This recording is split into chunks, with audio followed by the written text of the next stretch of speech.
Wow, look at that, mga mi!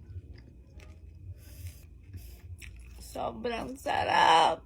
Hello mga mi! Another day, another pagkain serye naman tayo this time mga mi Mazor. And dahil nga sobrang trending to at panay ito ang lumalabas sa aking FYP, ay hindi na talaga ako nagpapigil at gumawa na rin ako nitong trending tuna cucumber salad. Nagdagdag lang ako ng lettuce para lalong mas maging special. Ay grabe, buti na lang talaga ginawa ko to dahil sobrang worth it. So, yun na nga, nag-slice tayo ng pipino. Hindi ko na nga binalatan yung pipino dahil pwede naman siyang kainin ng may balat. Tapos, nilagyan ko rin ng konting kamatis. 5 atang kamatis yun. Saka ito nga ang lettuce, mga mimazor. Alam nyo ba, ang mahal nito ngayon. 1/4 ay 100 pesos. Bumili ako ng 1/2 nito last week. Kaya lang nalanta, mga mimazor. Kasi sobrang busy ko, hindi ko naharap gawin. So, tinignan ko sa ref, ay, lanta na nga. Kaya, nagmadali akong pumuntang bayan para bumili ulit ng lettuce. Kahit ang mahal, Diyos me, Marimar. Sabi ko naman, okay lang, basta masatisfy ang aking craving. Very healthy merienda to, kaya nan for the go ako dahil alam ko magugustuhan to nila mama at papa kasi syempre, healthy living sila. So, ayun na nga, paghalo-haluin lang ang pipino, lettuce, kamatis, sibuyas, saka tong century tuna. Naglagay ako ng spicy na century kasi gusto ko may anghang. Saka naglagay na rin ako ng mayonnaise na real mayo at saka yung chicken spread. Obviously, kulang na kulang yan, mga mimazor, kaya magdadagdag ako dyan. Ilagyan ko na rin ng paminta tsaka konting asin, mga vebs. Ayun na nga, so dadagdagan ko ulit ng chicken spread kasi kulang na kulang ng mayo yan. Alam nyo ba mga mi, na gusto ko sanang magdagdag dyan ng ketchup kasi feeling ko mas masarap sana kung may ketchup. Kaso wag na lang, baka masira yung recipe. So hindi na lang, sinundan ko na lang yung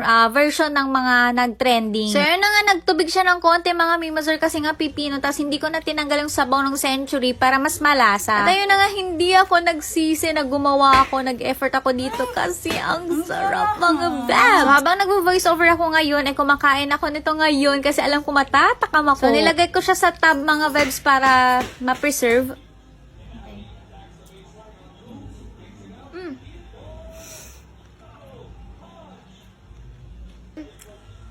Ano ba to? Huwag kang peke.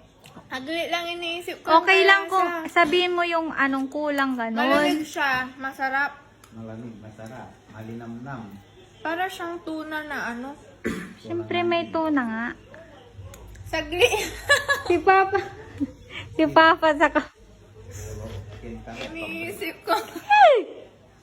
Ang sarap. Try nyo na. Ay pa, masarap Meron talaga. siyang ano, ayan o, tuna, pipino. Kunti lang.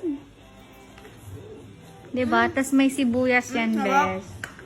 Totoo.